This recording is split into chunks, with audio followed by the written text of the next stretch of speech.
Hi everyone, this is Module 2, Learning Outcome number 6. It is actually our last learning outcome of this module, and we will cover the platelets in this learning outcome. The platelets, they are these flattened membrane enclosed packets, which are going to be round when viewed from above or spindle-shaped in a section. And platelets, they were once thought to be the cells that had lost their nuclei because similar functions in vertebrates other than mammals are going to be performed by small nucleated blood cells. And histologists called all of these cells thrombocytes, where thrombos means clot. So the term is still used, and although in mammals the term platelet is more suitable because these are membrane enclosed enzyme packets and not individual cells, so they will not contain a nucleus. Now, normal red bone marrow contains a number of very unusual cells that are called megakaryocytes. As the name suggests, these are very big, enormous cells with large nuclei. And during their development and growth, these megakaryocytes, they're going to manufacture structural proteins, enzymes, and membranes. They then will begin to shed the cytoplasm in these small membrane enclosed packets. And these packets are the platelets that will then enter the circulation.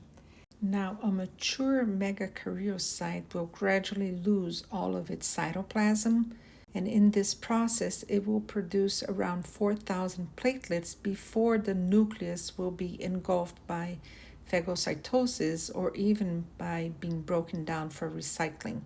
And platelets are going to be continually replaced. So an individual platelet will circulate for about 1 to 12 days before it's removed by phagocytosis. In fact, 1 microliter of circulating blood contains an average of 350,000 platelets, and about 1/3 of the platelets in the body at any moment are actually held, for example, in the spleen. So these reserves can be mobilized when there's like a circulatory crisis that's occurring. So severe bleeding, hemorrhage, things like that.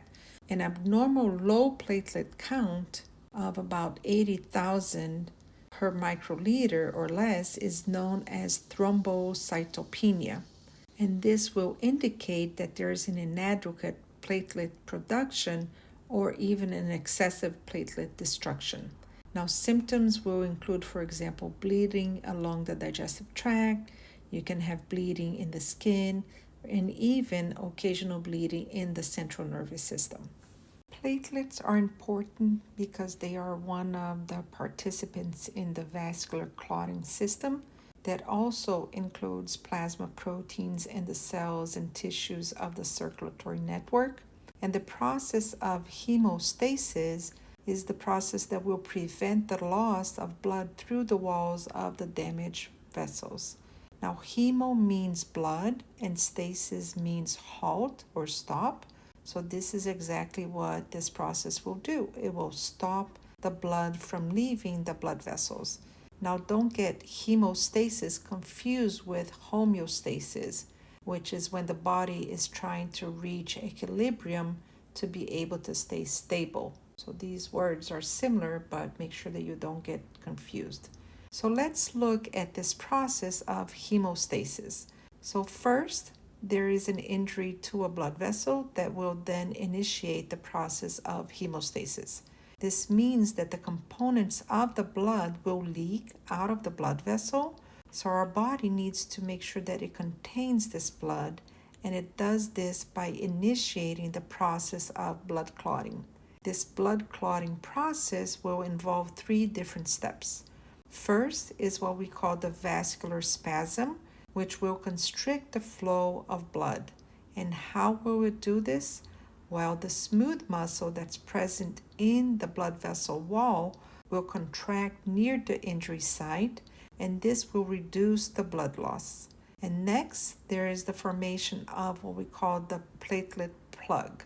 And this means that platelets are going to be activated to move towards the injury site. They are going to be recruited by both chemicals that are coming from the injury site and by being in contact with the underlying collagen.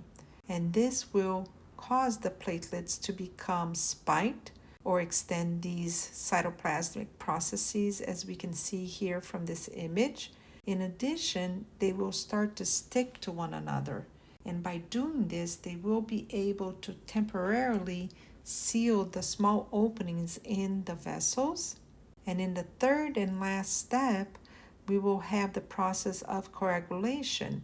And in this process, fibrinogen, which will be converted into fibrin, and we saw this already, this will form this mesh of fibers that will trap even more platelets to the injury site, in addition to other erythrocytes. So this process will allow the repair of the blood vessel wall once the leakage of the blood has stopped. So this is how we're able to prevent even further blood loss.